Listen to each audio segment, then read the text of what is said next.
श्रीमद् भागवत महापुराण तृतीय स्कंध 16वां अध्याय। जय श्री कृष्णा। श्री मैत्रेय जी एवं श्री विदुर जी संवाद। जय विजय का वैकुंठ से पतन। ब्रह्मा जी ने कहा, देवगण, जब योग निष्ठ सनकादि मुनियों ने इस प्रकार स्तुति की, तब वैकुंठ निवास श्री हरि ने उनकी प्रशंसा करते हुए यह कहा। श्री भगवान ने कहा, मुनिगण, ये जय विजय मेरे पार्षद हैं। इन्होंने मेरी कुछ भी परवाह न करके आपका बहुत बड़ा अपराध किया है। आप लोग भी मेरे अनुगत भक्त हैं, अतः इस प्रकार मेरी ही अवज्ञा करने के कारण आपने इन्हें जो दंड दिया है वह मुझे भी अभिमत है। ब्राह्मण मेरे आराध्य हैं। मेरे अनुचरों के द्वारा आप लोगों का जो तिरस्कार हुआ उसे मैं अपना ही किया हुआ मानता हूँ। इसलिए मैं आप लोगों से प्रसन्नता की भिक्षा मांगता हूं। सेवकों के अपराध करने पर संसार उनके स्वामी का ही नाम लेता है।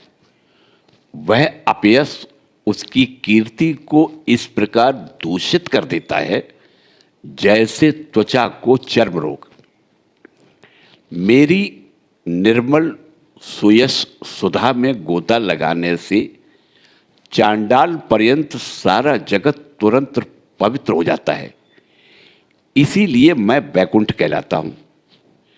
किंतु यह पवित्र कीर्ति मुझे आप लोगों से ही प्राप्त हुई है।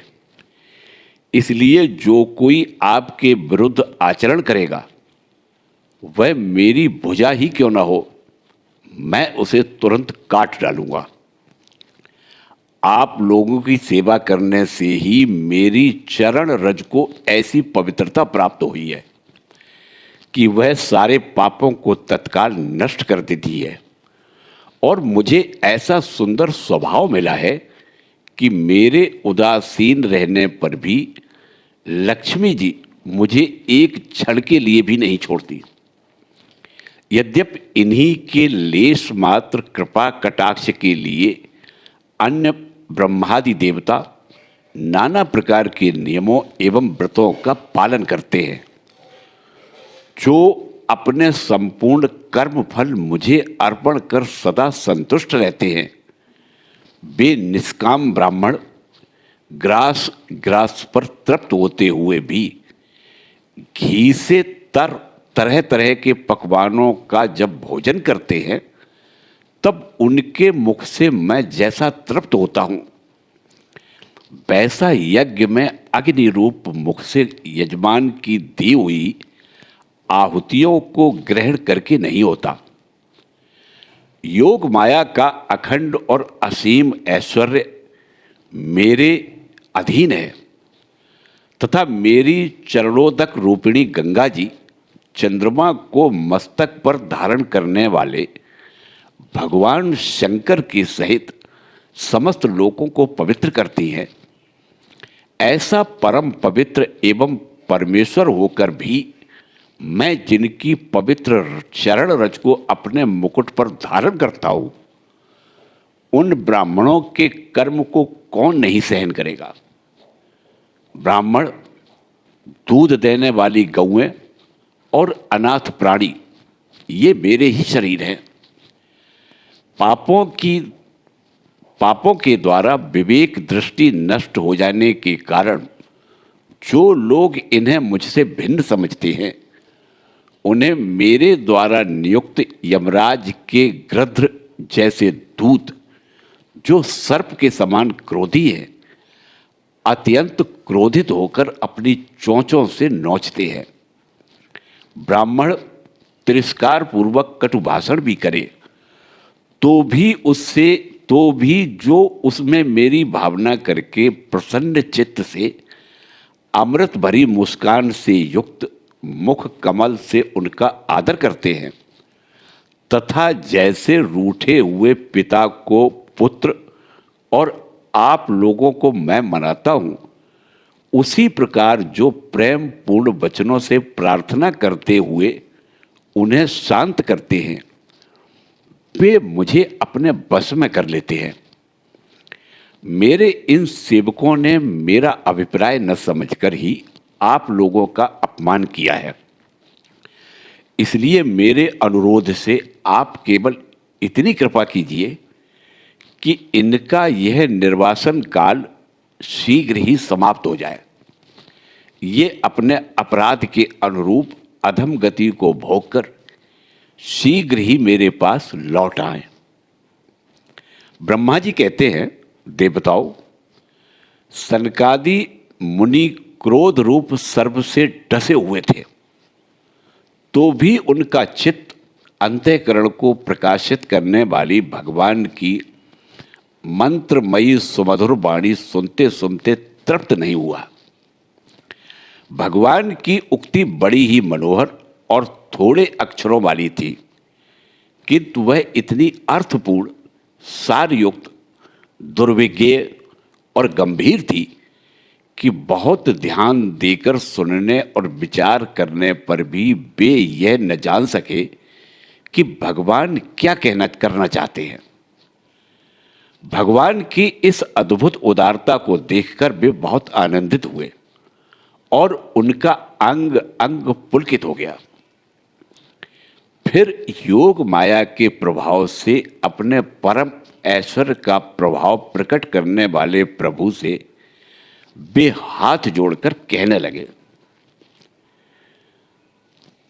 सनकादि मुनि बोले, स्वप्रकाश भगवान, आप सर्वेश्वर होकर भी जो यह कह रहे हैं कि यह आपने मुझ पर बड़ा अनुग्रह किया, सो इससे आपका क्या अभिप्राय है, यह हम नहीं जान सके हैं। प्रभु, आप ब्राह्मणों के परम हितकारी हैं।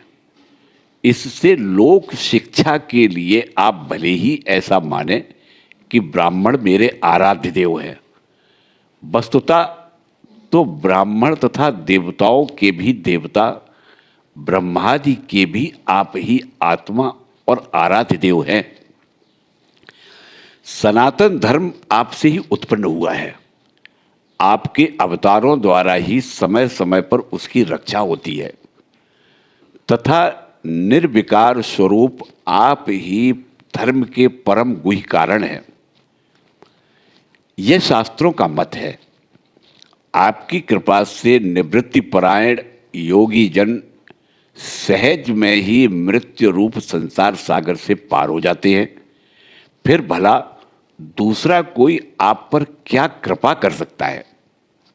भगवान, दूसरे अर्थार्थी जन जिनकी चरण रज को सर्वदा अपने मस्तक पर धारण करते हैं, वे लक्ष्मी जी निरंतर आपकी सेवा में लगी रहती हैं।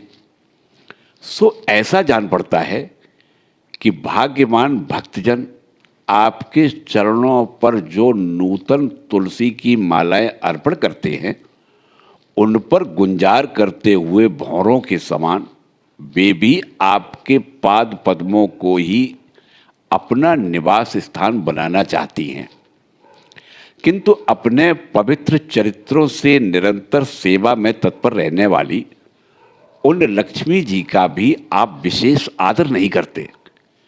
आप तो अपने भक्तों से ही विशेष प्रेम रखते हैं। आप स्वयं ही संपूर्ण भजनीय आश्रयों के आश्रय हैं। क्या जहां तहां विचरते हुए ब्राह्मणों के चरणों में लगने से पवित्र हुई मार्ग की धूलि और श्री वत्स का चिन्ह आपको पवित्र कर सकते हैं? क्या इनसे आपकी शोभा बढ़ सकती है? भगवान, आप साक्षात धर्म स्वरूप हैं। आप सत्यादि तीनों गुणों में प्रत्यक्ष रूप से विद्यमान रहते हैं तथा ब्राह्मण और देवताओं के लिए तप, शौच और दया, इन देवताओं के लिए तप, शौच और दया अपने इन 3 चरणों से इस चराचर जगत की रक्षा करते हैं। अब आप अपनी शुद्ध सत्वमयी वरदायिनी मूर्ति से हमारे धर्म विरोधी रजोगुण तमोगुण को दूर कर दीजिए। देव, यह ब्राह्मण कुल आपके द्वारा अवश्य रक्षणीय है। यदि साक्षात धर्म रूप होकर भी आप सुमधुर वाणी और पूजन आदि के द्वारा इस उत्तम कुल की रक्षा न करें तो आपका निश्चित किया हुआ कल्याण मार्ग ही नष्ट हो जाए, क्योंकि लोक तो श्रेष्ठ पुरुषों के आचरण को ही प्रमाण रूप से ग्रहण करता है। प्रभो, आप सत्वगुण की खान हैं और सभी जीवों का कल्याण करने के लिए उत्सुक हैं। इसी से आप अपनी शक्ति रूप राजा आदि के द्वारा धर्म के शत्रुओं का संहार करते हैं, क्योंकि वेद मार्ग का उच्छेद आपको अभीष्ट नहीं है।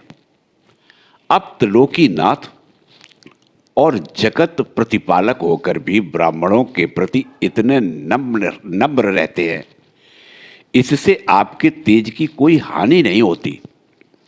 यह तो आपकी लीला मात्र है। सर्वेश्वर, इन द्वारपालों को आप जैसा उचित समझें वैसा दंड दें, अथवा पुरस्कार रूप में इनकी वृत्ति बढ़ा दें। हम निष्कपट भाव से सब प्रकार आपसे सहमत हैं, अथवा हमने आपके इन निरपराध अनुचरों को शाप दिया है, इसके लिए हम ही को उचित दंड दें, हमें वह भी सहर्ष स्वीकार है। श्री भगवान बोले, मुनिगण, आपने इन्हें जो शाप दिया है, सच जानिए वह मेरी ही प्रेरणा से हुआ है। अब ये शीघ्र ही दैत्य योनि को प्राप्त होंगे और वहां क्रोधावेश में बढ़ी हुई एकाग्रता के कारण सुदृढ़ योग संपन्न होकर फिर जल्दी ही मेरे पास लौट आएंगे। ब्रह्मा जी कहते हैं, तदंतर उन मुनीश्वरों ने नयनाभिराम भगवान विष्णु और उनके स्वयं प्रकाश बैकुंठ धाम के दर्शन करके प्रभु की परिक्रमा की और उन्हें प्रणाम कर तथा उनकी आज्ञा पा भगवान के ऐश्वर्य का वर्णन करते हुए प्रमुदित हो वहाँ से लौट गए। फिर भगवान ने अपने अनुचरों से कहा, जाओ, मन में किसी प्रकार का भय मत करो, तुम्हारा कल्याण होगा। मैं सब कुछ करने में समर्थ होकर भी ब्रह्म तेज को मिटाना नहीं चाहता, क्योंकि ऐसा ही मुझे अभिमत भी है। एक बार जब मैं योग निद्रा में स्थित हो गया था, तब तुमने द्वार में प्रवेश करती हुई लक्ष्मी जी को रोका था। उस समय उन्होंने क्रुद्ध होकर पहले ही तुम्हें यह शाप दे दिया था।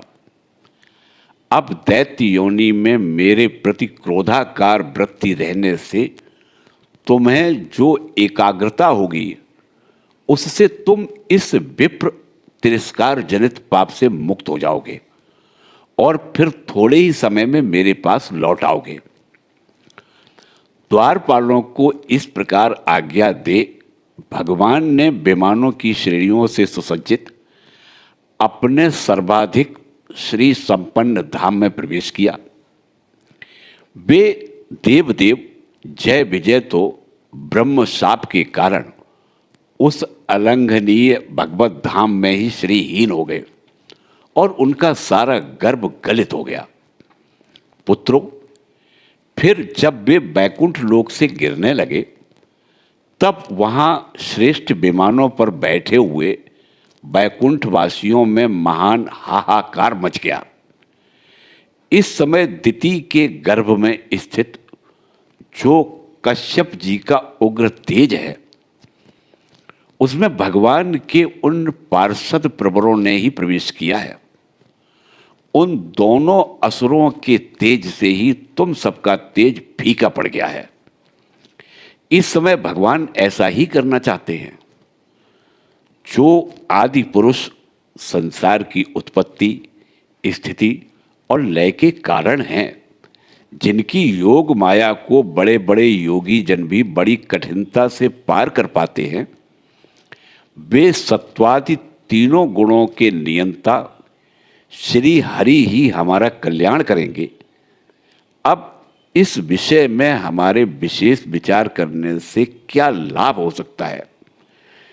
जय श्री कृष्णा।